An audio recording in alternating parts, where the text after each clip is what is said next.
రోజులందు యోదయ దేశపు బెత్లెహేములో యేసు పుట్టిన పిమ్మట ఇదిగో తూర్పు దేశపు జ్ఞానులు యెరూషలేమునకు వచ్చి, యూదుల రాజుగా పుట్టినవాడు ఎక్కడనున్నాడు? తూర్పు దిక్కున మేము ఆయన నక్షత్రము చూచి ఆయనను పూజింప వచ్చితమని చెప్పింది. హేరోదు రాజు ఈ సంగతి విన్నప్పుడు అతనితో కూడా యెరూషలేము వారందరూ కలవరపడింది. కాబట్టి రాజు ప్రధాన యాజకులను, ప్రజలలో నుండి శాస్త్రులను అందరినీ సమకూర్చి క్రీస్తు ఎక్కడ పుట్టునని వారిని అడిగింది. అందుకు వారు యోదయ బెత్లెహేములోనే, ఏలయనగా యోదయ దేశపు బెత్లెహేమ, నీవు యోధా ప్రధానులలో ఎంత మాత్రమును అల్పమైన దానవు కావు. ఇశ్రాయేలును నా ప్రజలను పరిపాలించు అధిపతి నీలో నుండి వచ్చును అని ప్రవక్త ద్వారా వ్రాయబడి ఉన్నదనిది. అంతటా హేరోదు ఆ జ్ఞానులను రహస్యంగా పిలిపించి ఆ నక్షత్రం కనబడిన కాలము వారి చేత పరిష్కారంగా తెలుసుకొని, మీరు వెళ్ళి ఆ శిశువు విషయమై జాగ్రత్తగా విచారించి తెలుసుకొనగానే నేనను వచ్చి ఆయనను పూజించున్నట్లు నాకు వర్తమానం తెండని చెప్పి వారిని బెత్లెహేమునకు పంపాను. వారు రాజు మాట విని బయలుదేరి పోచుండగా, ఇదిగో తూర్పు దేశమున వారు చూచిన నక్షత్రము ఆ శిశువు ఉండిన చోటికి మీదుగా వచ్చి నిలుచు వరకు వారికి ముందుగా నడిచింది. వారు ఆ నక్షత్రమును చూచి అత్యానంద భరితులై ఇంటిలోనికి వచ్చి తల్లి అయిన మరియను ఆ శిశువును చూచి సాగిలపడి ఆయనను పూజించి తమ బిడ్డలు విప్పి బంగారమును, సాంబ్రాణిని, గోళమును కానుకలుగా ఆయనకు సమర్పించింది. తరువాత హేరోదు నొద్దకు వెళ్ళవద్దని స్వప్నమందు దేవుని చేత బోధింపబడిన వారై వారు మరి యొక్క మార్గమున తమ దేశమునకు తిరిగి వెళ్ళింది. స్తోత్రం. రెండవ వాక్య భాగాన్ని చదువుదాం. లూకాసు సువార్త 2వ అధ్యాయము 15వ వచనం నుండి 20వ వచనం వరకు వాక్యాన్ని పాస్టర్ గారు వచ్చి చదివినిపిస్తారు. లూకాసు సువార్త 2వ అధ్యాయము 15వ వచనం నుండి 20వ వచనం వరకు వాక్య భాగాన్ని పాస్టర్ గారు చదువుతారు.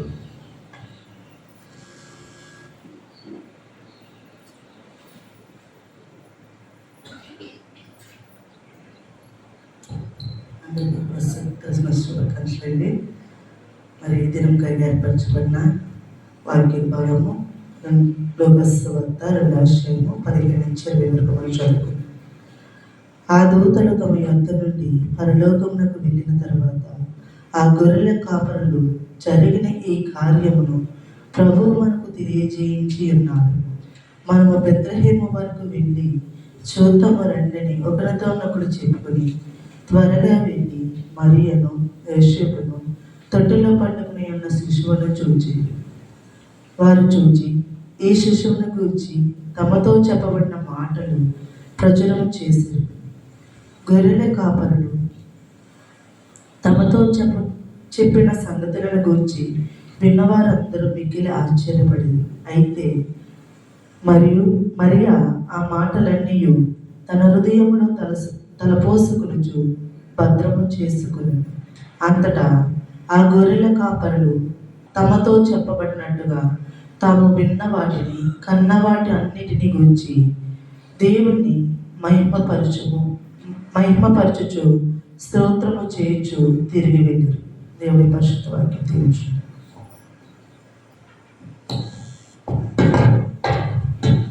సమయంలో చదవబడిన లేఖన భాగంలో మన వినికిడిలోకి ఆశీర్వదించబడినట్లు ప్రభు మనం మాట్లాడినట్లు ప్రార్థన చేసుకుందాం.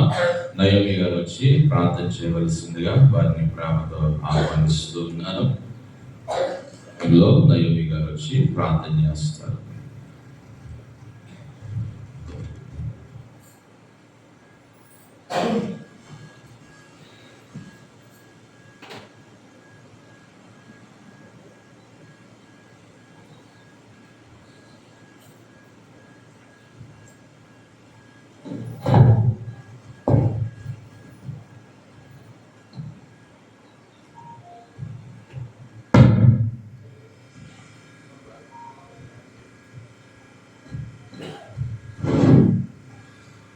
స్తోత్రము స్తోత్రము స్తోత్రము స్తోత్రము తండ్రి, పరిశుద్ధాత్మ దేవ దైన్యం తండ్రి, ప్రభుకన్నైనా నీ బంగారు పాదాలకు వందనాలయ్యా. గడిచిన కాలం అంతా మాకు తోడుగా ఉన్నావు తండ్రి. రానున్న కాలం కూడా నీవే తోడు ప్రభా. దిక్కులేని వారం దీనులం, నిన్న నేడు నిరంతరం ఏకరీతిగా ఉన్న దేవుడవయ్యా. ఇదిగో ప్రభా నాయన, ఇదిగో తండ్రి నాయన, మా గడిచిన సంవత్సరం నుంచి సంవత్సరాంతం వరకు కూడా నీ రెక్కల చాటున మమ్మల్ని అందరినీ కాచి దాచి కాపాడావు ప్రభా. ఇదిగో నాయన, ఈరోజు మరి ఇదిగో తండ్రి క్రిస్టమస్ 25 క్రిస్టమస్ నాయన, డిసెంబర్ 25 క్రిస్టమస్ నాయన మరి ఎంతో ఘనంగా జరుపుకోవడానికి నువ్వు సహాయం చేసావు ప్రభా. ఇదిగో తండ్రి నాయన, మా సంఘ కాపరి నాయన అనుకున్న కంటే సంతోషంగా జరిపించినందుకు మీకు వేలాది వందనాలు, స్తుతులు, స్తోత్రాలు ప్రభా. సంఘమంతా సహకరించింది నాయన, నీకు వందనాలు ప్రభా. ఇదిగో తండ్రి నాయన, మా సంఘ కాపరిని మీరు జ్ఞాపకం చేసుకోండి. బిడ్డకి మంచి ఆరోగ్యం, శక్తిని, బలాన్ని దయచేయండి. తను చేసే పరిచర్య అంతటా మీరు తోడుగా నీడుగా ఉండండి. బిడ్డకు మంచి ఆరోగ్యాన్ని దయచేయండి ప్రభా. తను ఏదైతే ఆలోచిస్తున్నారో, ఏది చేయాలనుకుంటున్నారో నాయన, నువ్వు చేయగలిగిన దేవుడు ప్రభా. ఇదిగో తండ్రి నాయన, మరి ఇదిగో తండ్రి సంజయనగర్ చర్చిని విస్తరింప చేయాలని ఆశపడుతున్నారు ప్రభా. మరి నీ ఆశను తీర్చే దేవుడు నయా. ఇదిగో తండ్రి నాయన, నీవే నాయన సహాయం చేయి ప్రభా. ఇదిగో తండ్రి నాయన, ఇంకా మా సంఘంలో అనేకమైన అవసరతలు ఉన్నాయి, తీర్చండి ప్రభా. నాయన పాస్టర్ గారిని నాయన, పిల్లల్ని కూడా మీరు జ్ఞాపకం చేసుకోండి. వాళ్ళ కుటుంబాన్ని దీవించండి, ఆశీర్వదించండి. బిడ్డలకు మంచి ఆరోగ్యాన్ని దయచేయండి ప్రభా. ఇదిగో మా సంఘాన్ని జ్ఞాపకం చేసుకోండి. సంఘ బిడ్డల్ని, సంఘ కుటుంబాలని పేరు పేరున మీరు జ్ఞాపకం చేసుకోండి తండ్రి. ఎవరి కుటుంబంలో ఏ సమస్యలు ఉన్నాయో, వేదనలు ఉన్నాయో, శోధనలు ఉన్నాయో తీర్చండి తండ్రి. ప్రతి ఒక్కరిని మీరు దీవించండి, ఆశీర్వదించండి. యవన బిడ్డలు, చిన్న బిడ్డలు ఉన్నారు తండ్రి, బిడ్డల్ని మీరు దీవించండి, ఆశీర్వదించండి. యవన బిడ్డల్ని మీరు ఎక్కల చాటున భద్రపరచండి, మీ హస్తాలతో పట్టుకోండి నాయన. బిడ్డలకు చక్కని జ్ఞానాన్ని దయచేయమని అడుగుతున్నాను ప్రభా. అలాగే తండ్రి, మా మందిరం చుట్టూ మీ దేవదూతలను కావలించండి నాయన. ఈ పరిసరాల్లో ఉన్న వారందరినీ కూడా మీరు దీవించండి, ఆశీర్వదించండి నాయన. అలాగే ప్రభా, ఇదిగో తండ్రి దేని కుటుంబాన్ని నీ పాదాల చెంత పెట్టాను. నా భర్తను, నన్ను కూడా మీరు ఎక్కడ చాటును భద్రపరచండి. నా బిడ్డలిద్దరు కుటుంబాన్ని దీవించండి, ఆశీర్వదించండి. మా మనవరాళ్ళు ఇద్దరిని దీవించండి, ఆశీర్వదించండి నాయన. అలాగే కిరణ్ విషయం నాయన, ఇదిగో తండ్రి ఈరోజు తెల్లవారుజామున వాళ్ళకి చర్చి పెట్టారంట తండ్రి. మందిరానికి వెళ్ళి వచ్చినందుకు వందనాలు ప్రభా. ఇంకా బిడ్డను దీవించండి, ఆశీర్వదించండి అయ్యా. అయ్యూరిని బ్యాగ్ ఆ మందిరం నుండి ఊడిపోవాలి తండ్రి. అటు గొప్ప భాగ్యాన్ని నువ్వు దయచేయ్యా. వాడి జీవితంలో ఒక వెలుగు మార్గాన్ని నింపమని అడుగుతున్నాను. రాజేష్ని కూడా మీరు జ్ఞాపకం చేసుకున్న బిడ్డను మీ హస్తాలతో పట్టుకోండి నాయన. నిన్ను నమ్ముకుని బాప్టిజం పొందుకున్న బిడ్డ ప్రభా, వాడు తప్పిపోవడానికి వీల్లేదు నాయన. అయ్యా, ఎక్కడైతే నీ మందిరం ఉందో మళ్ళీ మందిరం వెతుక్కొని వాడు వెళ్ళాలి తండ్రి. అయ్యా, వాడికి అట్టి జ్ఞానాన్ని దయచేయమని అడుగుతున్నాను ప్రభా. ఇదిగో తండ్రి నాయన, మరి ఇప్పుడు దైవజ్ఞులు చెప్పే వాక్యం నాయన ఏమై ఉన్నదో మాకైతే తెలియదు, కానీ బిడ్డను నిలబెట్టండి, మీరు వాడుకోండి తండ్రి నాయన. ఇదిగో ప్రభా, మరి నాయన మాకు మంచి జ్ఞానాన్ని, ఆలోచనను మాకు దయచేయండి. అలాగే తండ్రి ప్రతి విషయం మీ పాదాల చెంత పెట్టి నాయన, చేసిన ప్రార్థన విన్నపాలన్నిటికీ నాయన నీవే సమాధానం ఇవ్వమని యేసయ్య పుణ్యనామాన బ్రతిమలాడి వేడుకుంటున్నాను తండ్రి.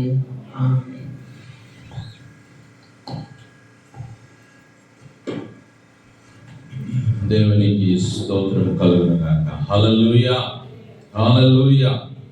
సమయంలో పిల్లరా, మనమందరము లేచి నిలువబడి ఒక పాటను పాడుకొని సమయంలో దేవుని వాక్యాన్ని మనం విందాము. దయచేసి అందరం కూడా లేచి నిలబడి ఒక క్రిస్మస్ గీతాన్ని మనం పాడుకుని తదుపరి మనము సరళ ముందుకు వెళ్దాం. రక్షకుడు ఉదయించినాడట, మన కొరకు పరమ రక్షకుడు ఉదయించినాడట అనే పాట. రక్షకుడు దయించిన అడట, మన కొరకు పరమ రక్షకుడు దయించినాడు. రక్షకుడు దయించినాడు,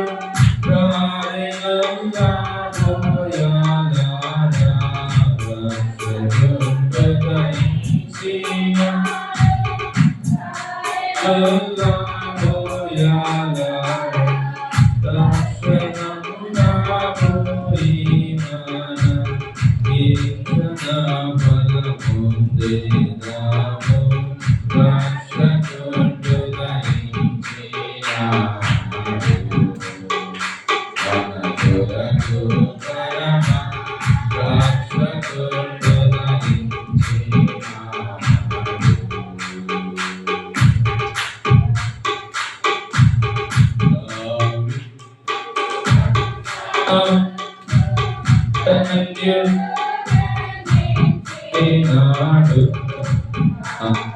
ఇదో వంశమందు ధన్యుడు జనించినాడు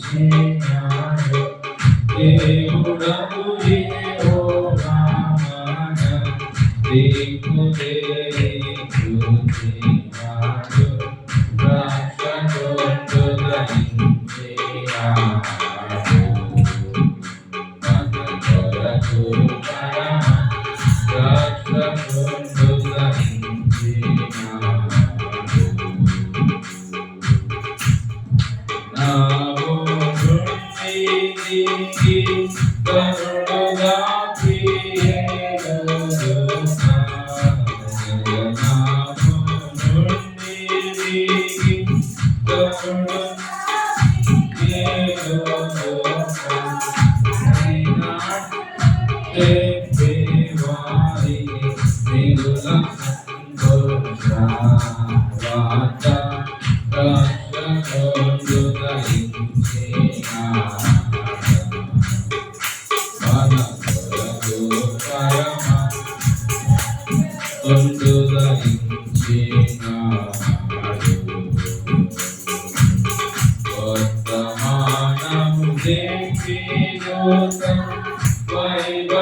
Thank you.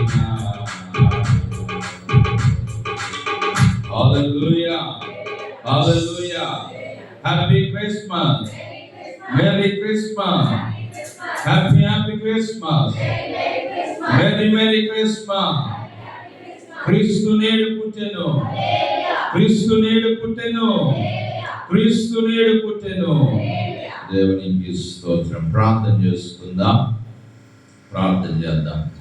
పరిశుద్ధుడ గొప్ప దేవ, ప్రేమ కలిగిన మా తండ్రి, నీ పరిశుద్ధ నామమునకు స్తుతులు, వందనాలు, స్తోత్రాలు చెల్లిస్తున్నాం ప్రభువా. అయా ఇదిగో తండ్రి, ఒక రక్షకుడుగా నీవి లోకములో ప్రభువా ఉదయించినందుకై, అయా జన్మించినందుకై, ఈ లోకానికి నీవు తెచ్చినందుకై నీకు స్తోత్రాలు ప్రభువా. అయా ఇదిగో తండ్రి, నీ సన్నిధిలో ప్రభువా ఈ లోకంలో ఎంతో మంది నాయన పుట్టారు ప్రభువా. కానీ ప్రభువా ఇదిగో తండ్రి, పుట్టిన వారెవ్వరూ కూడా మాకు రక్షణ తేలేదు ప్రభువా, మాకు రక్షణ ఇవ్వలేదు నాయన.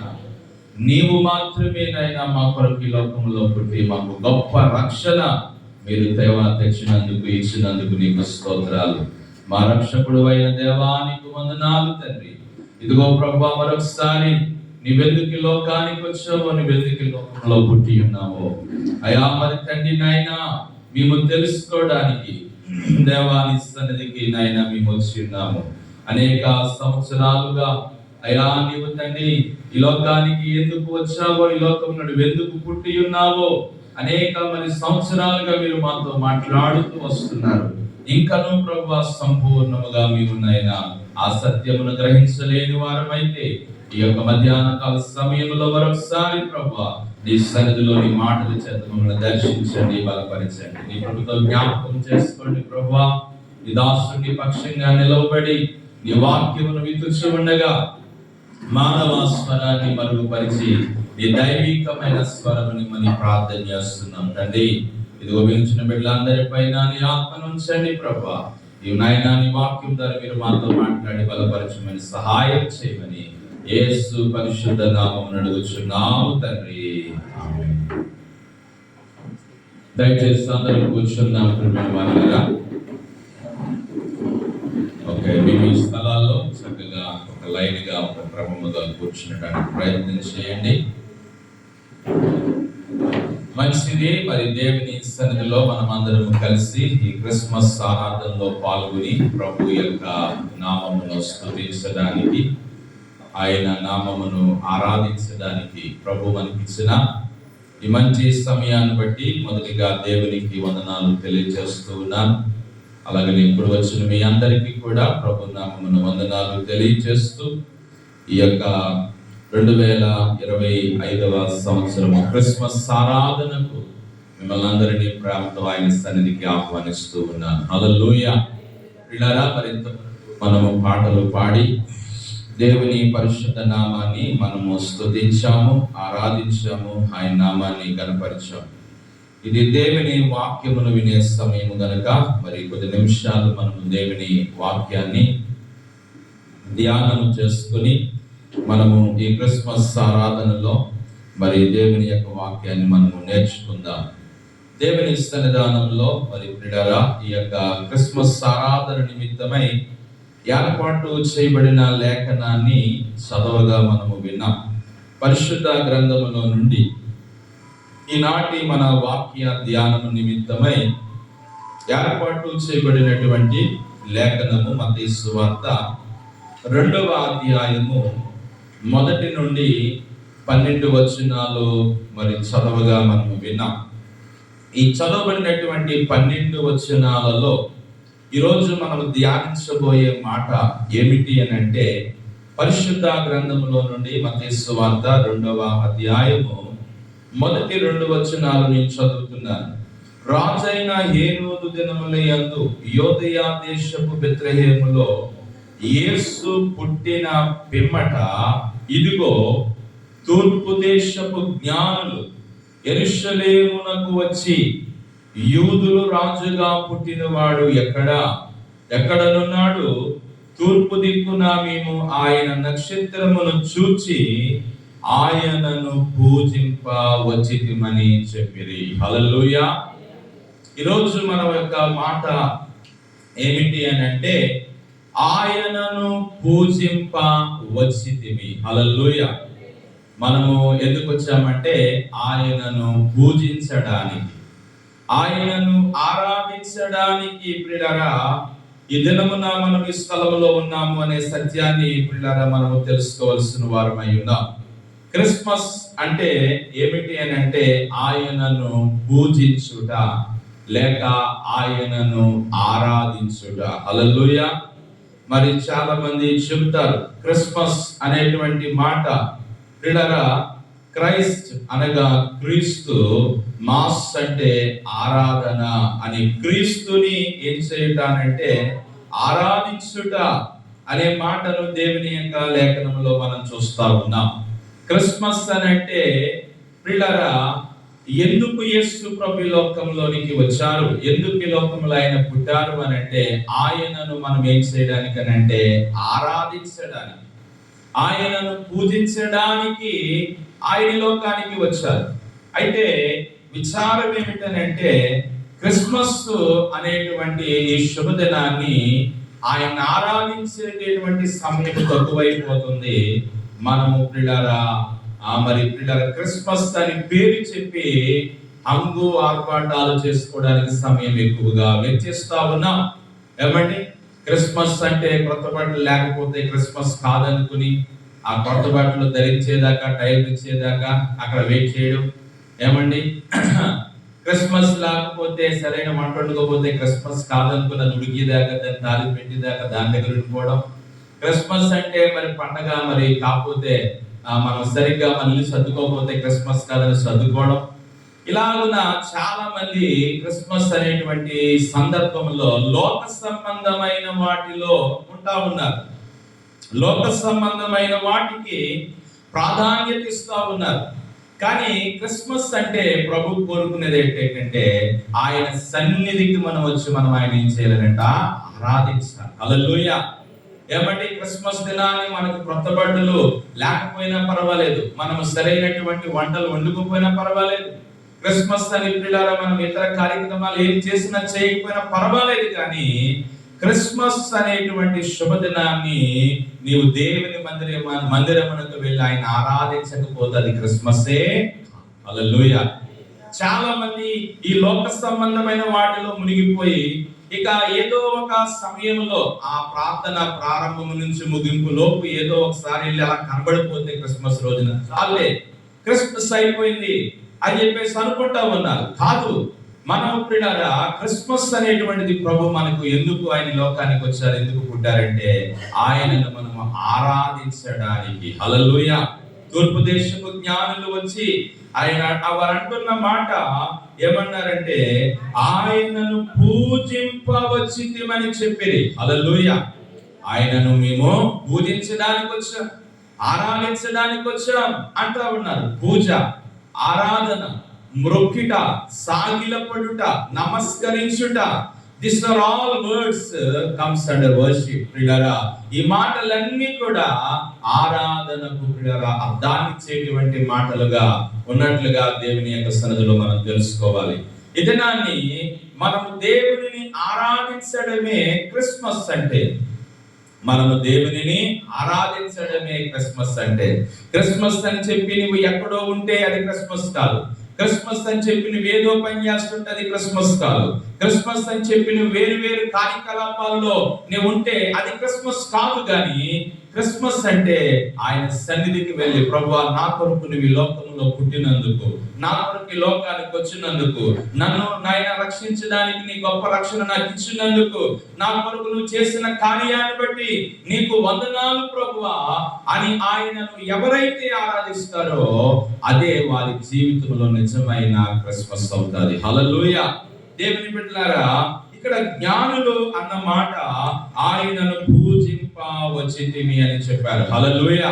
నిజమే, ఆయనను మనం ఏం చేయాలంటే పూజించాలి, ఆయనను మనము ఆరాధించాలి. ఈ రోజు నా లోకంలో చాలా మంది మనుషులు దేనిని పడితే దాన్ని ఏం చేస్తున్నారంటే పూజిస్తున్నారు, దేనిని పడితే దాన్ని ఆరాధిస్తూ ఉన్నారు. వారు అది దైవం అని, అది దేవతని వారు అనుకుని దాన్ని ఆరాధిస్తున్నారు, పూజిస్తున్నారు. కానీ ఎవరైతే పూజకు యోగ్యులో, ఎవరైతే ఆరాధనకు యోగ్యులో వారినే మనం ఏం చేయాలంటే పూజించాలి. హల్లెలూయా. వారిని మనం ఆరాధించాలి. ఆ సత్యం ఇంకా లోకంలో చాలా మంది తెలుసుకోలేకపోయినట్లుగా మనం చూస్తా ఉన్నాం. అందుకే బైబిల్ గ్రంథంలో ప్రభు ఇలా చెప్పాడు. ఒక మాట మనం చూడండి, పరిశుద్ధ లేఖనంలో నిర్గమాకాండం 20వ అధ్యాయము 4వ వచనాన్ని మనం చదువుదాం ప్రియులారా. పైన ఆకాశం అందే గాని క్రింద భూమి అందే గాని భూమి క్రింద నీళ్ళ అందే గాని ఉండు దేని రూపమునైనను విగ్రహమునైనను నువ్వు చేసుకొనకూడదు, వాటికి సాగిల పడకూడదు, వాటిని పూజింపకూడదు. హల్లెలూయా. ఏమండి, ప్రభువు ఏం చెప్పాడు బైబిల్లో? దేన్నైనా నువ్వు పూజించచ్చు అన్నాడు ఆయన? అనలేదు కదా. దేనినైనా నువ్వు ఆరాధించచ్చు అన్నాడు ఆయన? అనలేదు.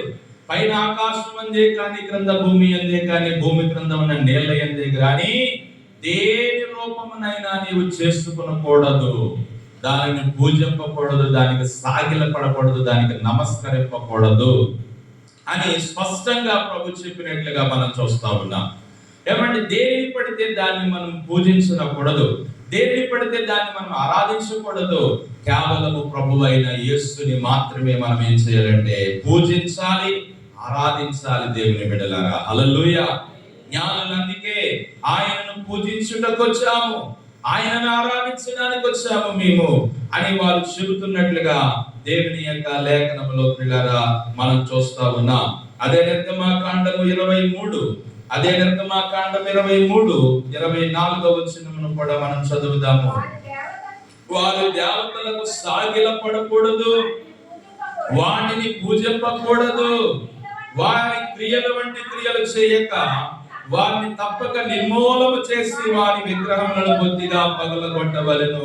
దేవుని బిడ్డలారా, ఇశ్రాయేలీయులను దేవుడు ఐగుప్తు దేశము నుండి కానాను దేశానికి వారిని పంపించే సమయంలో మీరు ఏ దేశంలోనికి అయితే వెళ్ళబోతున్నారో ఆ కానాను దేశంలోనికి వెళ్ళిన తర్వాత మీరేం చేయకూడదంటే వారి దేవతలను మీరేం చేయకూడదు, పూజింపకూడదు, వారి విగ్రహములను బొత్తిగా మీరు నిర్మూలన చేయాలి అని ప్రభువు వారికి ముందుగానే చెబుతున్నట్లుగా మనం చూస్తా ఉన్నాం. ప్రియమైన దేవుని బిడ్డలారా, నిజమే, ఈ దినాన్ని మనం ఎక్కడ ఉన్నా, ఎక్కడికి వెళ్ళినా, ఏ స్థితిలో ఉన్నా ఆయనని మనం ఏం చేయాలంటే ఆరాధించాలి, పూజించాలి. హల్లెలూయా.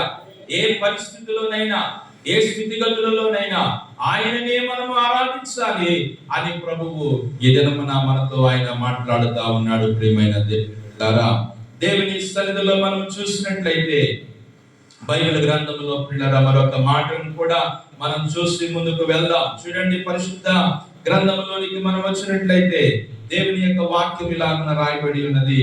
లూకా మత్తయి సువార్త 4వ అధ్యాయం, మత్తయి సువార్త 4వ అధ్యాయము 10వ వచనమును చదువుదాం. ప్రియమైన వారలారా, యేసు వానితో, సాతానా పొమ్ము, ప్రభువైన నీ దేవునికి మ్రొక్కి ఆయనను మాత్రమే సేవింపవలెను అని వ్రాయబడి ఉన్నది అనెను. హల్లెలూయా. పైన 9వ వచనంలో సాతాను ఏమని శోధిస్తున్నాడు ప్రభునంటే, నీవు సాగిలపడి నాకు నమస్కారం చేసిన యెడల వీటన్నిటిని నీకు ఇచ్చెదనని ఆయనతో చెప్పగా, అపవాది ప్రభుని ఏం చేస్తున్నాడంటే శోధిస్తున్నాడు. నీవు గాని నాకు సాగిలపడి నాకు నమస్కారం చేస్తే ఇదంతా నీకు ఇచ్చేస్తాను. అప్పుడు ప్రభు అన్నాడు, నీవిచ్చేదేంటి, ఇదంతా నాది అన్నట్లుగా అని పిల్లరా, ఇదిగో సాతానా పొమ్ము, కేవలము దేవునిని మాత్రమే చేయాలి, ఆరాధించాలి, పూజించాలి, ఆయన్నే మొక్కాలి అని రాయబడింది బైబిల్లో. దేన్ని పడితే దాన్ని పూజించడం కాదు, దేన్ని పడితే దాన్ని ఏం చేయకూడదు, ఆరాధించకూడదు అని అక్కడ యేసు ప్రభు వారు సమాధానం ఇచ్చినట్లుగా మనం చూస్తా ఉన్నాం. ప్రియమైన దేవుని బిడ్డలారా, ఈ రోజున నీ హృదయము దేనితో నిండి ఉండాలంటే ఆయనను ఆరాధించేటువంటి హృదయముగా ఉండాలి. హల్లెలూయా. ఈ క్రిస్మస్ పర్వదినాన్ని, ఈ క్రిస్మస్ శుభదినాన్ని, ఈ సంతోషకరమైన దినమందు మనమందరము కూడా ప్రభుని ఏం చేయాలంటే ఆరాధించడానికి మనం ఈ స్థలానికి వచ్చాము. ఆయనను ఆరాధించే బిడలముగా, ఆయనను స్తుతించే బిడలముగా ఉండవలసిన వారమై ఉన్నాం. పరిశుద్ధ లేఖనంలో మరొక మాట మనం చదివి దేవుని బిడ్డలారా ముందుకు వెళదాం. చూడండి, 45వ కీర్తన, కీర్తన గ్రంథము 45వ కీర్తన 1వ వచనాన్ని మనం చదువుదాం. ప్రియమైన వారలారా, ఒక దివ్యమైన సంగతితో 45:11 చదవండి. 45:11 ఈ రాజు నీ ప్రభువు, అతడు నీ సౌందర్యమును కోరిన వాడు, అతనికి నమస్కరించుము అనే మాట మాట్లాడుతున్నాం. అతనికి నువ్వేం చేయాలి? నమస్కరించు, అతనికి సాగిలపడు, అతనిని ఆరాధించు, అతనిని గణపరచు అని లేఖనము చెబుతున్నట్లుగా దేవుని బిడ్డలారా మనం చూస్తా ఉన్నాం. బిడ్డలారా, ఈ చదవబడిన వచనాలన్నీ కూడా మనకి నేర్పిన పాఠం ఏంటంటే, ఆయనను మనం ఏం చేయాలంటే ఆరాధించాలి, ఆయనను పూజించాలి, ఆయనకు మనము సాగిలపడాలి. దేవుని బిడ్డలారా, ఈ రోజు నా ప్రభు సన్నిధిలో ఆ రీతిగా నీవు క్రిస్మస్ చేస్తున్నావా లేదా ఒకసారి ఆలోచన చేయి. ఏదో వెళ్ళాలి కాబట్టి మరి దేవుని సన్నిధికి వచ్చాను, కాసేపు ఉన్నాను, అయిపోయింది, వెళ్ళిపోయాను అన్నట్లుగా కాదు. కానీ ఈ క్రిస్మస్ దినాన్ని మనం ఎందుకు మరి ఇక్కడికి వచ్చామనంటే ఆయన్ని ఆరాధించడానికి. ఎందుకంటే ఆయన లోకములో పుట్టినది మనం ఆయన ఏం చేయడానికి అంటే ఆరాధించడానికి. హల్లెలూయా. ఏమంటే ప్రియులారా, దేవుని సన్నిధిలో మనం ఆలోచన చేసినట్లయితే ఇక దినాన్ని మనము దేవుని యొక్క వాక్యం అదే అంటుంది. యోహాను సువార్త 4:24 అంటాడు, ఆయనను ఆరాధించువారు ఆత్మతోనూ సత్యముతోనూ ఆరాధించాలి అంటాడు. హల్లెలూయా. ఆరాధించడం అంటే పెదాలతో కాదు. ఆరాధించడం అంటే ఏదో పిల్లల నామకార్థంగా చేతులోపడమో, ఏదో పిల్లల హల్లెలూయా స్తోత్రమని పలకడమో కాదు. కానీ అది లోపల నుండి, మన హృదయపు లోతులో నుండి పూర్ణ హృదయంతో, పూర్ణాత్మతో, శక్తితో, బలముతో ఆయనను మనం ఏం చేయాలంటే ఆరాధించాలని దేవుడి దినాన్ని మనతో మాట్లాడుతూ ఉన్నాడు. కాబట్టి సంగమా, ఈ క్రిస్మస్ దినాన్ని మనం అందరము కూడా ఆయనను ఆరాధిద్దాం, ఆయన నామాన్ని మనం స్తుతిద్దాం, ఆయన నామాన్ని గణపరుద్దాం. ఈ రోజున నేను పిల్లల బైబిల్ గ్రంథంలో ఆరాధించిన వారు ఎవరు ప్రభుని అనే అంశం మీద కొన్ని మాటలు చెప్పి నేను వాక్యాన్ని ముగించాలని ఆశపడుతున్నాను. వారు ఆరాధించడాన్ని బట్టి ఏం జరిగింది వారి జీవితంలో, ఈ రోజున ఒకటి మనం 1 నిమిషాలు ధ్యానం చేద్దాం. ఎవరెవరు బైబిల్ గ్రంథంలో ప్రభుని ఆరాధించారు, ఆరాధించడాన్ని బట్టి వారి జీవితంలో ఏం జరిగిందో కొంతమందిని మనం చూద్దాం. ప్రియులారా, మరి చాలా మంది భక్తులు ఉన్నారు, కానీ కొంతమందిని నేను జ్ఞాపకం చేసి నేను దేవుని మాటలు ముగించాలని ఆశపడతా ఉన్నాను. మొట్టమొదటిగా మనం చదివిన మత్తయి సువార్త 2వ అధ్యాయంలోనే ఎవరు మనకు కనబడ్డారంటే జ్ఞానులు ప్రభుని ఏం చేశారంటే ఆరాధించారు. హల్లెలూయా. 2వ అధ్యాయం 2వ వచనంలో మనం చదివాం కదా, యూదుల రాజుగా పుట్టినవాడు ఎక్కడున్నాడు? తూర్పు దిక్కున ఆయన నక్షత్రమును చూచి ఆయన పూజింపవచ్చితిమి, ఆయనను పూజించడానికి వచ్చాం. హల్లెలూయా. ఏమండి, పూజించడానికి వచ్చినప్పుడు వారికి ఎన్నో అడ్డులు వచ్చాయి, ఎన్నో ఆటంకాలు వచ్చాయి. వారు ఆయనను పూజించడానికి ఏమండి మరి చరిత్ర అంటుంది 2 సంవత్సరాలు వారు ఏం చేశారంటే ప్రయాణం చేశారు. ఏమండి, దేవునిని ఆరాధించడానికి, దేవునిని పూజించడానికి వారు ప్రియులారా 5 నిమిషాల్లో దేవుని దగ్గరికి వచ్చేలేదు. ఆ ప్రభు దగ్గరికి రావడానికి వారికి ఎంత సమయం పట్టిందంటే 2 సంవత్సరాల సమయం పట్టింది. ఈ 2 సంవత్సరాల కాలంలో ఎందుకు వచ్చింది మనకి అంత బాధ లేని దెబ్బలో?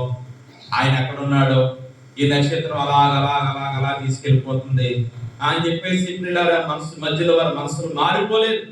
ఎందుకు వచ్చింది, మనం వెనకపోదాం అని చెప్పేసి అనుకోలేదు. వారు ఏ ఆలోచన అయితే వారు కలిగి ఉన్నారో, ఆయన ఆరాధించడానికి మనం వెళ్ళాలి అనుకున్నారో, ఆయనను చూచి ఆయనను ఆరాధించే వరకు కూడా వారు వెనుతిరగకుండా వారి ముందుకు సాగిపోయారు. ప్రియులారా, హల్లెలూయా.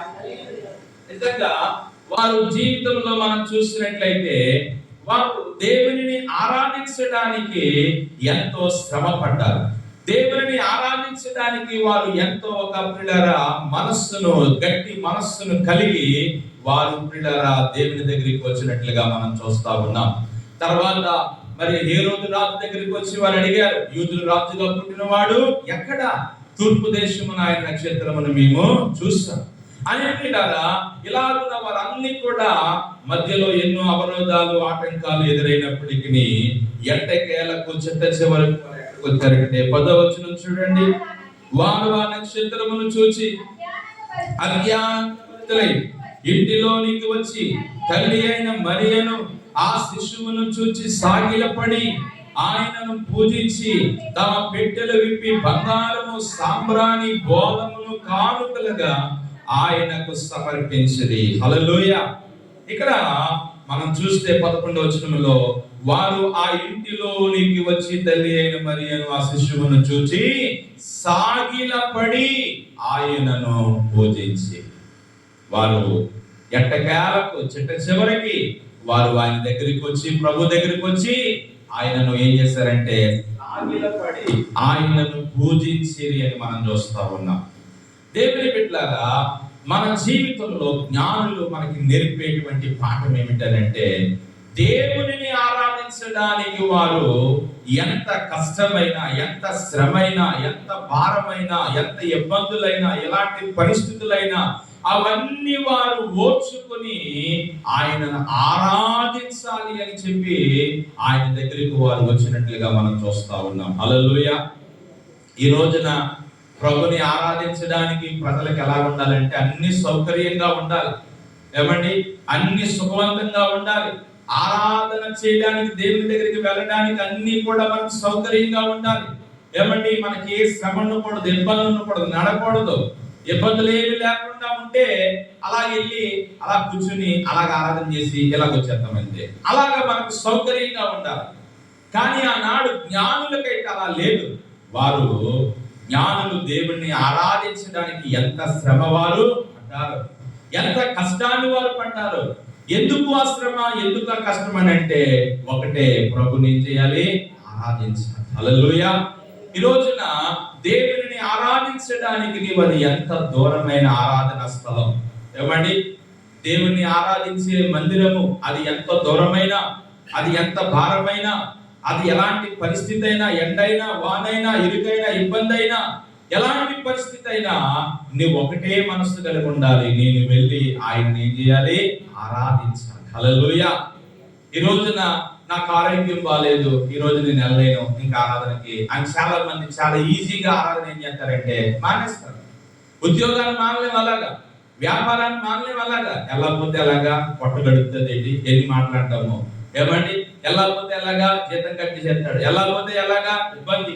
ఏమండి, అధికారం ఒప్పుకోడు, ఎన్ని మాట్లాడతాము. జ్వరమైనా, ఇబ్బందులైనా, ఎలాంటి పరిస్థితులైనా ఉద్యోగానికి వెళ్తాం, వ్యాపారానికి వెళ్తాం.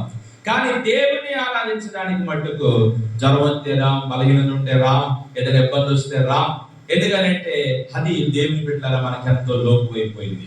కాబట్టి ఈ రోజున జ్ఞానులు దేవుని ఆరాధించడానికి వారు ఎంతో శ్రమను వచ్చారు. హల్లెలూయా. ఏమండి, ప్రభుని ఆరాధించడానికి మనం ఏమవ్వాలంటే కొద్దిగా శ్రమించాలి. సుఖాన్ని కోరుకోవడం కాదు, సుఖంగా ఆరాధించేద్దాం అనుకోవడం కాదు. దేవుని బిడ్డలారా, దేవుని ఆరాధించడానికి నీవు శ్రమను ఓర్చుకుంటే, దేవుని ఆరాధించడానికి కొన్ని ఇబ్బందులు ఎదురైనా నీవు వాటిని పిల్లలను ఓర్చుకుంటే అవి నిజంగా నీ జీవితంలో నీకు ఎంతో మేలు చేస్తాయి. హల్లెలూయా. కాబట్టి దినాన్ని ప్రభు సన్నిధిలో మనం అందరం కూడా ఆయనను ఆరాధించడానికి జ్ఞానుల్లాగా మనము శ్రమ పడదాం, కష్టపడదాం. ఇబ్బందులు ఏమైనా ఎదురైనా, శ్రమలు ఏమొచ్చినా ఎదురైనా వాటిని మనం పిల్లగా ఏమండి జయిందాం. గమనించండి, ఈ జ్ఞానులు దేవుని ఆరాధించుట వలన ఏం జరిగిందంటే, అక్కడ 12వ వచనం చదవండి ప్రియులారా. వారు ఆరాధన చేసేసాక తరువాత హేరోదునకు వెళ్ళవద్దని స్వప్నమందు దేవుని చేత బోధింపబడిన వారే వారు మరి యొక్క మార్గమును తమ దేశమునకు తిరిగి వెళ్ళిరి. హల్లెలూయా. వారు దేవుణ్ణి ఆరాధించినందుకు దేవుడు వారికి ఒక మేలు చేశాడు. హల్లెలూయా. ఏం చేశాడు మేలు అంటే, వారు మరలా వచ్చిన దారిన వారు వెళ్ళాలి. వారు ఏమంటుంది అక్కడ, తరువాత హేరోదునకు వెళ్ళవద్దని స్వప్నమందు దేవుని జ్యోతి చేత బోధింపబడిన వారే మరి యొక్క మార్గమును వెళ్ళారు. హల్లెలూయా. వాస్తవానికి హేరోదుకు మాటించి వచ్చారు. హేరోదు అన్నాడు, మీరు వెళ్ళి ఆయన పూజించి రండి, నేను కూడా వచ్చి ఆయన ఏం చేస్తాను, ఆరాధిస్తాను అన్నాడు. అది కుట్రతో కూడిన మాట. ఆయన ఎక్కడున్నాడో తెలిస్తే హేరోదు అతన్ని చంపడానికి, వీళ్ళని కూడా ఏం చేయడానికి, చంపడానికి అతను అలా మాట్లాడాడు. అందుకు ప్రభువు అది ఎరిగి ప్రియులారా వారికి స్వప్నమందు దేవుని బోధించిన మాట ఏంటంటే, మీరు హేరోదునకు వెళ్ళరు. మీరు మరి యొక్క మార్గమున మీ దేశమునకు తిరిగి వెళ్ళండి అని చెప్పినట్లుగా మనం చూస్తున్నాం. అంటే నేను చెప్పదలిచిన మాట, ఎవరైతే ఆయనను యథార్థంగా ఆత్మతో సత్యముతో ఆరాధిస్తారో వారిని దేవుడు పిల్లగా సంభవించబోయే ఆపదల ప్రమాదాల నుండి తప్పిస్తాడు దేవుడు. హల్లెలూయా. ఏమండి, మన జీవితంలో జరగబోయే ఆపదలు, అపాయములు, ప్రమాదముల నుండి దేవుడు మనల్ని ఏం చేస్తాడంటే తప్పిస్తాడు. అందుకంటాడు కదా 91వ కీర్తనలో, అతడు నన్ను ప్రేమించుచున్నాడు గనక నేను అతనిని తప్పిస్తాను. ఇక్కడ జ్ఞానులు వారు ఎంతో వ్యయ ప్రయాసలతో వారు దూర దేశము నుండి యేసు ప్రభుని ఆరాధించడానికి వచ్చారు కనుక వారు ఆయనను ఆరాధించేసిన తర్వాత మరలా వెళ్ళిపోదామని వారి మార్గాన్ని సిద్ధపడుతుంటే ఆ రాత్రి ప్రభు వారికి స్వప్నమందు ప్రత్యక్షమై, మీరు మరలా మీ మార్గాన్ని వెళ్ళకండి, మరి యొక్క మార్గాన్ని వెళ్ళండి. ఎందుకంటే ఆ మార్గంలో మీకు ఏముందంటే ప్రమాదం ఉంది. మీరు ఆ మార్గాన్ని వెళ్తే మీ కొరకు ఏ రోజు సిద్ధంగా ఉన్నాడు, ఏ రోజు మిమ్మల్ని చంపడానికి సిద్ధంగా ఉన్నాడు. అందుకని మరి వారు ఆ మార్గాన్ని వెళ్ళకుండా మరి యొక్క మార్గమును వారిని పంపివేసినట్లుగా మనం చూస్తున్నాం. ఈ రోజున నేనేమంటానంటే, నీవు యథార్థముగా దేవునిని ఆరాధిస్తే, నీవు నిజముగా దేవునిని ఆరాధిస్తే నీ జీవితంలో దేవుడు నీ పట్ల ఆయన నీకు కలిగే ప్రతి విధమైన ఆపద అపాయం నుండి ఆయన ఏం చేస్తాడంటే తప్పిస్తాడు. హల్లెలూయా.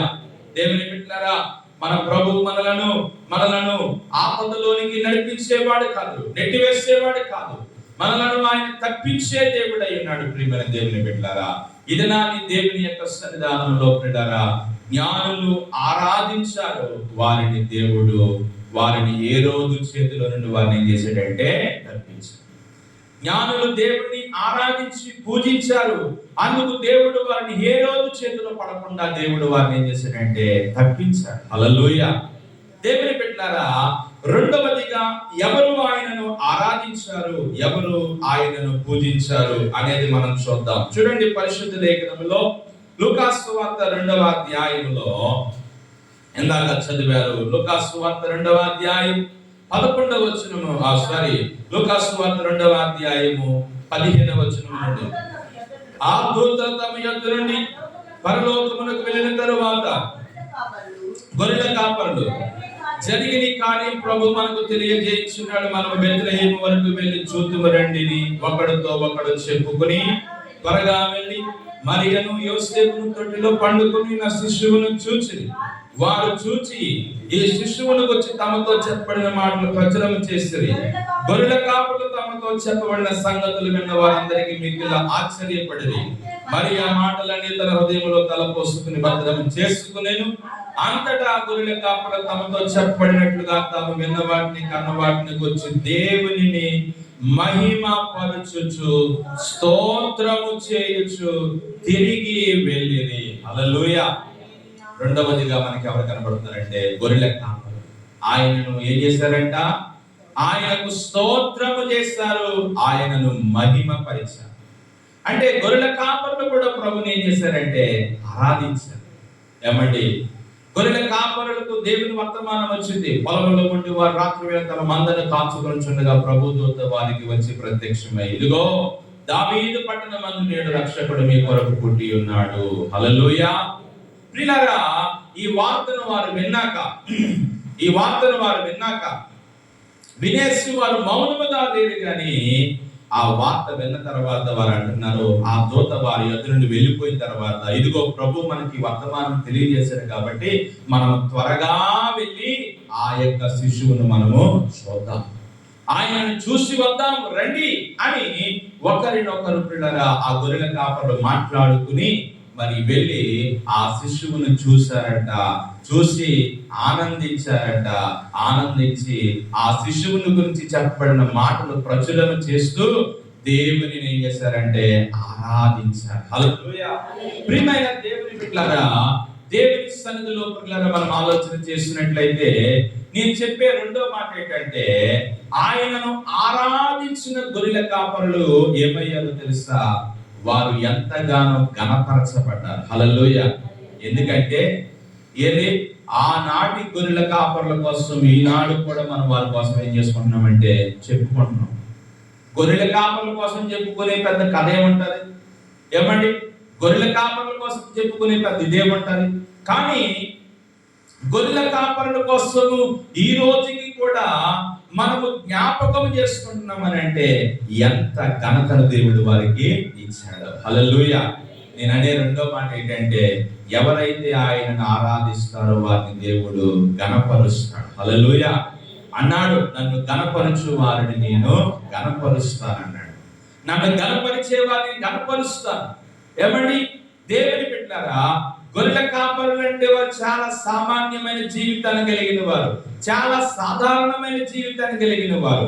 వారిని ఎవరు కూడా గుర్తించరు, వారిని ఎవరు కూడా లెక్క చేయరు, వారిని ఎవరు కూడా పిల్లలు పట్టించుకోరు. ఏమంటే వారు చాలా చిన్న చూపు చూస్తారు గొర్రెల కాపరులు అంటే. కానీ బైబిల్ గ్రంథంలో ఈ గొర్రెల కాపరులకు జరిగిన మరి గొప్ప ఆధిక్యత ఏంటంటే, మరి నాడు మరి ప్రపంచ వ్యాప్తముగా ఈ గొర్రెల కాపరుల కోసం ఎంతో ప్రకటన జరుగుతా ఉంది. హల్లెలూయా. ఎంత ఘనత, ఎంత ఘనత, ఎంత ఘనత. ఏమండి ఆ గొర్రెల కాపరులు చనిపోయారు, కానీ ఆ గొర్రెల కాపరుల కోసం ఈ రోజు కూడా ప్రపంచ వ్యాప్తంగా మరి మాట్లాడుతా ఉన్నాం. హల్లెలూయా.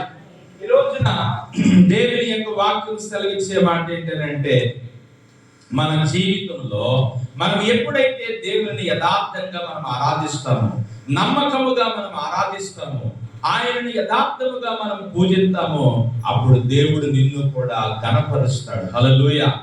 ఏమండి నీ ఊహించనటువంటి గొప్ప పేరు, ఘనతలు, ప్రఖ్యాతులు దేవుడు నీకు ఇస్తాడు. ఏమండి ప్రియులారా, దావీదు అంటాడు కదా, ఇంతగా నన్ను హెచ్చించుటకు నేను ఏ పాటి వాడిని ప్రభువా. వాస్తవానికి దావీదును దేవుడు ఎన్నుకొని రాజుగా చేయడానికి గల కారణం ఏంటంటే, దావీదు దేవుని నిత్యము ఏం చేసేవాడంటే ఆరాధించేవాడు. ఏమంటే దావీదు నోట పలికిన మాటల్లో ఎక్కువ మాట ఏమాటంటే స్తుతి, స్తోత్రము, ఆరాధన. ఈ మాటలే దావీదు పలికాడు. దావీదు దేవుని ఎంతగా ఆరాధించాడంటే తన్ను తాను మైమరిచిపోయి, ఏమండి తన్ను తాను మైమరిచిపోయి ఆయనను ఆరాధించడంలో అంతా ఆయన ఏకమైపోయాడు. అందుకే ఒక గొర్రెల కాపరి అయిన దావీదును కూడా దేవుడు అంతగానో ఏం చేశాడంటే ఘనపరిచాడు. హల్లెలూయా. గొర్రెల కాపరి అయిన దావీదును దేవుడు ఎక్కడికి ఎక్కించాడంటే సింహాసనం ఎక్కించాడు. ఏమండి గొర్రెల కాపరిని దేవుడు సింహాసనం ఎక్కించాడు. రాజరికాన్ని దేవుడు ఇచ్చాడు, అధికారాన్ని దేవుడు ఇచ్చాడు. ఎందుకు ఇచ్చాడు అంత గొప్ప ఘనత అంటే, ఆయన దేవుడిని ఏం చేశాడంటే ఆరాధించాడు. ఈ రోజున దేవుడిని ఆరాధించడంలో ఎంత గొప్ప ఆశీర్వాదాలు ఉన్నాయో చూడండి. ఏమంటే దేవుడిని నీవు ఎలా ఆరాధిస్తున్నావు? నామకార్థంగానా, వేషధారణతోనా, ఏదో పేరుగా, ఏదో వచ్చాను వెళ్ళిపోయానా అన్నట్టుగా కాదు. If you really worship him, నువ్వు నిజంగా ఆయన ఆరాధించినట్లయితే ఆయన నిన్ను ఏం చేస్తాడంటే ఘనపరుస్తాడు. నీ ఊహించని స్థాయిలోనికి నిన్ను తీసుకెళ్తాడు. నీవు అనుకోలేటువంటి గొప్ప పేరు నీకు ఇస్తాడు. నీ ఊహించని గొప్ప ఘనతను దేవుడు నీకు ఇస్తాడు. ప్రియులారా, గొర్రెల కాపరులు సాధారణమైన వారే, కానీ దేవుడు వారిని గొప్పగా ఏం చేశాడంటే ఘనపరిచాడు. ఈ రోజున ప్రభు సన్నిధిలో జ్ఞానులు ఆరాధించారు, వారిని ఏ రోజు నుండి దేవుడు తప్పించాడు. గొర్రెల కాపరులు ఆరాధించారు, వారిని దేవుడు ఘనపరిచాడు. దేవుని బిడ్డలారా, హల్లెలూయా. దేవుని బిడ్డలారా, ఈ రోజున నీవు ఆయనను ఆరాధించే వ్యక్తిగా నీవున్నావా లేదో ఒకసారి ఆలోచన చేయాలని ప్రభు దినాన్ని మనతో మాట్లాడుతున్నాడు. మూడవదిగా మనం చూసినట్లయితే, ఎవరు దేవుని ఆరాధించారో దేవుని యొక్క వాక్యంలో మనం ఒకసారి చూద్దాం. పరిశుద్ధ లేఖనంలో మనం చూసినట్లయితే దానియేలు గ్రంథము 3వ అధ్యాయము, దానియేలు గ్రంథము 3వ అధ్యాయము 12వ వచనాన్ని మనం చదువుదాం. ప్రియమైన వారు, రాజా ఆ ముగ్గురు యూదులు బబులోను దేశంలోని రాజకార్యములు విచారించుటకు నియమించితిరి. ఆ మనుషులు తమ ఆజ్ఞను లక్ష్య పెట్టలేదు, తమరి దేవతను పూజించలేదు, తమరు నిలవబెట్టించిన బంగారు ప్రతిమను నమస్కరించటయు లేదు అనేది. హల్లెలూయా. మనకు తెలుసు కదా కదంతా. బబులోను దేశంలో షడ్రకు, మేషకు, అబేద్నెగో అనబడినటువంటి యూదులు ఏమండి, మరి రాజు ఒక ప్రతిమను చేశాడు, ఒక బొమ్మను చేసి అందరి బొమ్మనే చేయాలి, ఆరాధించాలి, అందరి బొమ్మనే మరి పూజించాలి. ఎవరైనా ఈ బొమ్మను ఆరాధించకపోతే వారిని తీసుకెళ్ళి ఏం చేస్తాము? అగ్నిగుండంలో వేసేస్తాం. ఈ బాబు ఎంత ప్రమాదం వచ్చింది, ఎంత భయంకరమైన పరిస్థితి వచ్చింది. ఎలాగ ఇప్పుడు ఆ బొమ్మను పూజించకపోతే ఏం చేస్తారంట? అగ్నిగుండంలో వేసేస్తారంట. అయితే పిల్లగా ఈ శద్రకు మేషకు అబేద్నెగోలు లొంగిపోలేదు.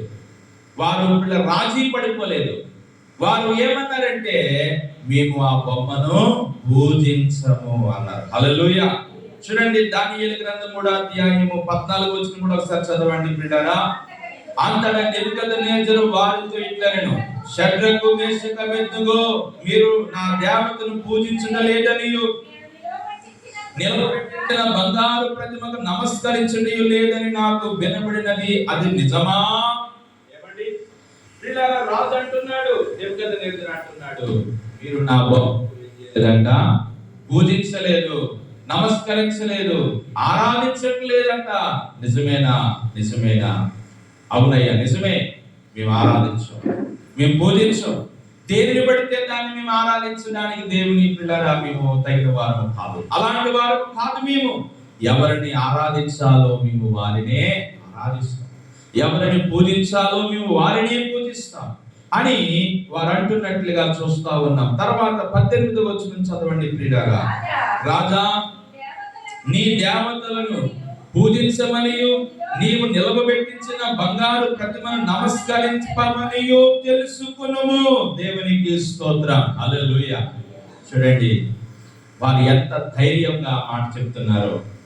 రాజా, నీవు నిలబెట్టిన బొమ్మను మేము ఏం చేయము? పూజించు, ఆరాధించు. అది నువ్వు తెలుసుకో.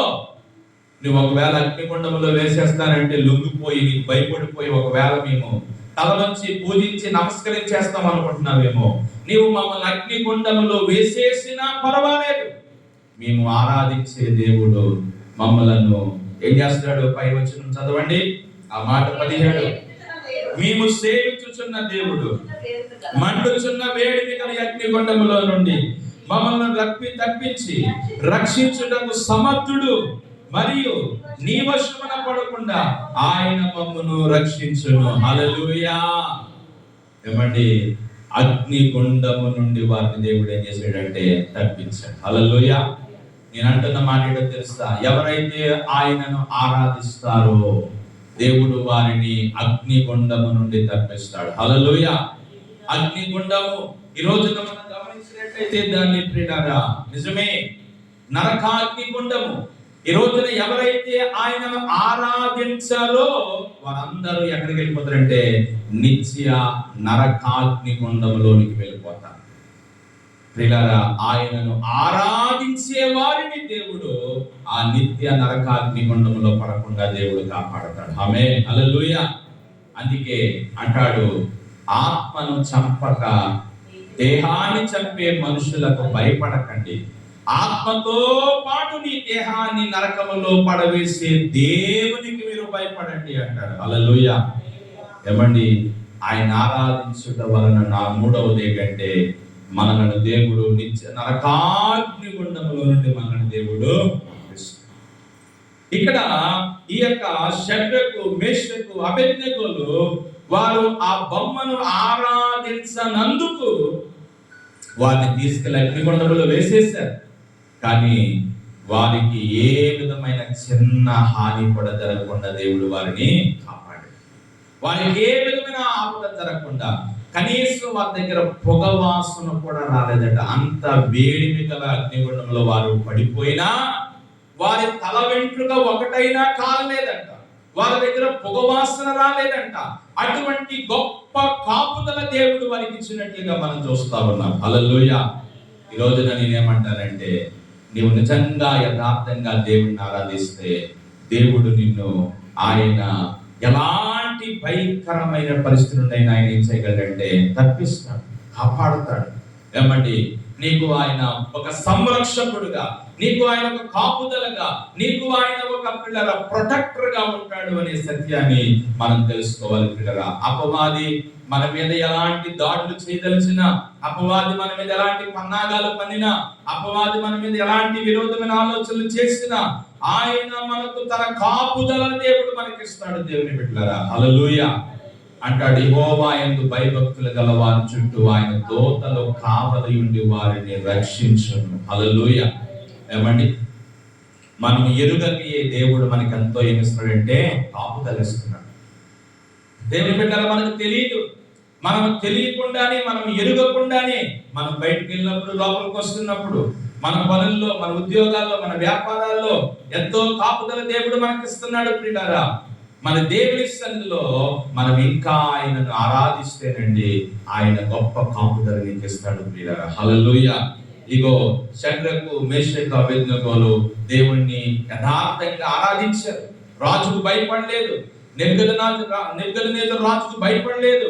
ఆ బొమ్మ ప్రతిమకు ఆరాధన చేయకపోతే తీసుకుని అగ్నిగుండంలో వేసేస్తారట. అంటే ఆ పరిస్థితులకి ఏమీ భయపడలేదు, వారు దేవుని ఆరాధించారు. ఈ రోజున నిన్ను కూడా ఒకవేళ ఎవరైనా భయపెడుతున్నారా?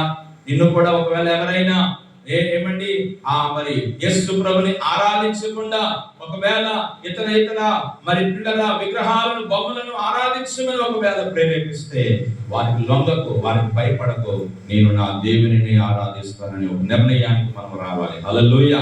క్రిస్మస్ అంటే ఆయనని చేయట, ఆరాధించట, ఆయనను ఆరాధించట. జ్ఞానులు ఆయనను ఆరాధించారు, గొర్రెల కాపరులు ఆయనను ఆరాధించారు, షడ్రకు, మేషకు, అబేద్నెగోలు వారిని ఆరాధించారు. చివరిగా ఇంకొక మాటను జ్ఞాపకం చేసి నేను వాక్యాన్ని ముగిస్తాను ప్రియులారా.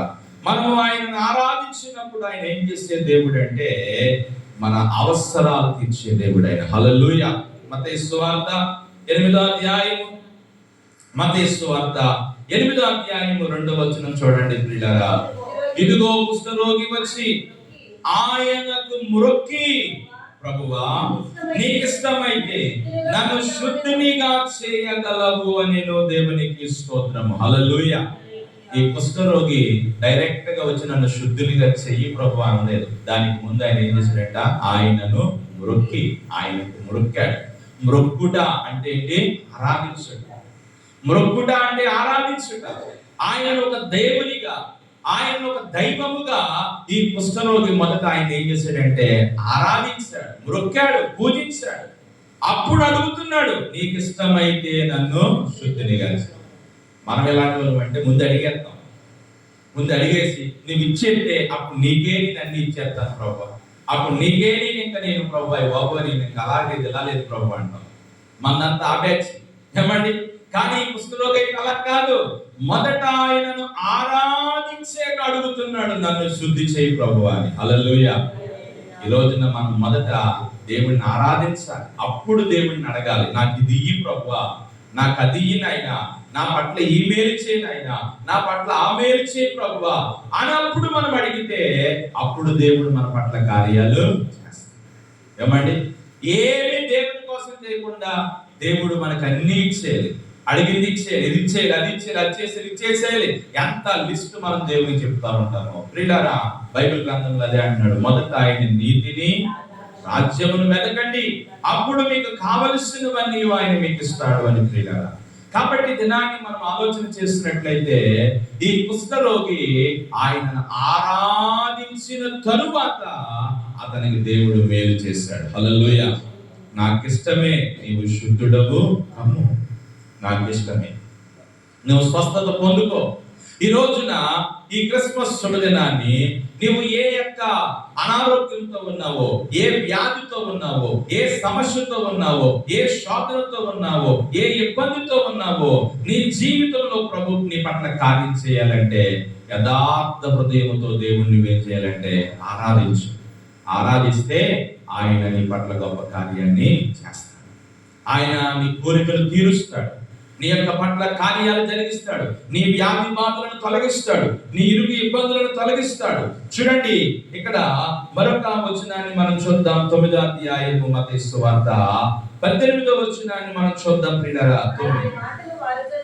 ఆయన మాటలు వారితో చెప్పుచుండగా ఇదిగో ఒక అధికారి వచ్చి ఆయనకు మ్రొక్కి, నా కుమార్తె ఇప్పుడే చనిపోయినది, ఆయనని నీ వచ్చి నీ చెయ్యి ఆమె మీద ఉంచుము, ఆమె బ్రతుకుతాది. హల్లెలూయా.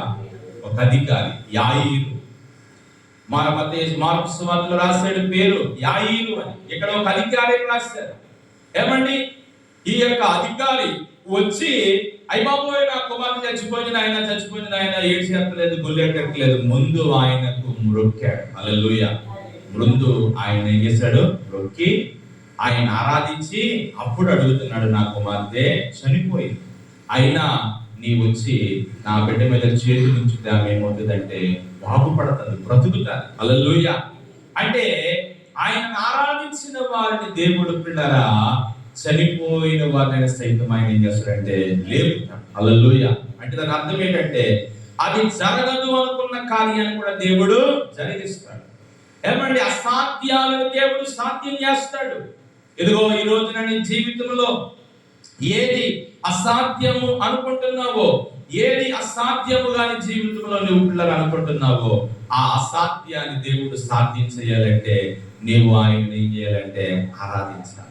ఆరాధిస్తే చనిపోయిన యాయీరు కుమార్తెను బ్రతికించినట్లుగా, చనిపోయిన వారు బ్రతకడం అంటే అది అసాధ్యమా? సాధ్యమా? అసాధ్యం. మానవ పద్ధతిలో మనం ఆలోచన చేస్తే అసాధ్యం, కానీ దేవునికి అది సాధ్యం. అంటే ఆ మాటను బట్టి మనం తెలుసుకోవాల్సింది ఏంటంటే నీవు ఆయన్ని యథార్థముగా ఆరాధిస్తే ఆయన నీ జీవితంలో ఎలాంటి అసాధ్యాన్నైనా దేవుడు సాధ్యం చేస్తాడు. హల్లెలూయా. ఏమండి, కాబట్టి దినాన్ని గమనిద్దామా, ఆయనను మనం ఆరాధిద్దాం. చివరిగా ఇంకొక మాట కూడా చూపించి నేను ముగిస్తాను. మత్తయి సువార్త 15వ అధ్యాయము, మత్తయి సువార్త 15వ అధ్యాయము 25వ వచనం. 15. ఆయనను ఆమె వచ్చి ఆయనకు మ్రొక్కి, ప్రభువా నాకు సహాయం చేయమని అడిగెను. సహాయం ఎప్పుడు అడిగింది? మ్రొక్కిన తర్వాత అడిగింది. ఆరాధించాక అడిగింది, ముందు అడగలేదు.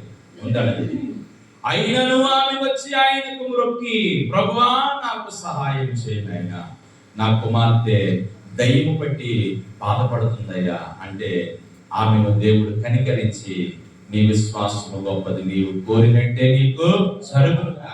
ప్రియమైన దేవుని బిడ్డలారా, ఈ యొక్క మధ్యాహ్న కాల సమయంలో నీకు చెప్పదలిచిన మాట ఏంటంటే మన జీవితంలో మనము ఆయనను ఆరాధించినప్పుడు ఆయన ఎలాంటి సహాయమైనా చేయగలడు, ఆయన ఎలాంటి కార్యమైనా చేయగలడు, ఆయన ఎలాంటి పిల్లల అద్భుతాలైనా చేయగలడు అని దేవుని యొక్క వాక్యం విధానాన్ని మనకి జ్ఞాపకం చేస్తూ ఉంది. కాబట్టి ప్రభు సన్నిధిలో ఈ దినాన్ని మీకు జ్ఞాపకం చేసే మాట ఏంటంటే క్రిస్మస్ అంటే కొత్త బట్టలు, విందులు, వినోదాలు, హంగులు, ఆర్భాటాలు, ఆడంబరాలు కాదు గాని క్రిస్మస్ అంటే క్రీస్తుని ఆరాధించుట. హల్లెలూయా. క్రిస్మస్ అంటే క్రీస్తుని ఆరాధించుట. ఈ రోజున క్రిస్మస్ అని క్రీస్తుని ఆరాధించకుండా హ్యాపీ క్రిస్మస్ అని, మెర్రీ క్రిస్మస్ అని ఫోన్ లో మెసేజ్ పెట్టుకున్నా, సెకండ్ ఇచ్చుకున్నా, గ్రీటింగ్స్ పంపించుకున్నా, ఏమంటే విషయం తెలుసుకున్నా, అది నీకు క్రిస్మస్ ఆనందాన్ని ఇవ్వదు. నిజమైన క్రిస్మస్ ఆనందం పొందాలంటే నీ కొరకు పరలోక సింహాసనాన్ని విడిచిపెట్టి లోకానికి మానవునిగా, నరునిగా, నరవతారిగా ఈ లోకానికి వచ్చిన యేసు ప్రభుని ఆయన సన్నిధికి వెళ్ళి యథార్థ హృదయంతో ఆయన ఆరాధిస్తేనే అదే నీకు నిజమైన క్రిస్మస్ ఆనందాన్ని ఇస్తారు. కేవలం క్రిస్మస్ రోజునే కాదు ఆరాధన, మన జీవిత కాలం అంతా ఆయన మనం ఏం చేయాలంటే ఆరాధించాలి. హల్లెలూయా. కేవలం క్రిస్మస్ రోజునే కాదు.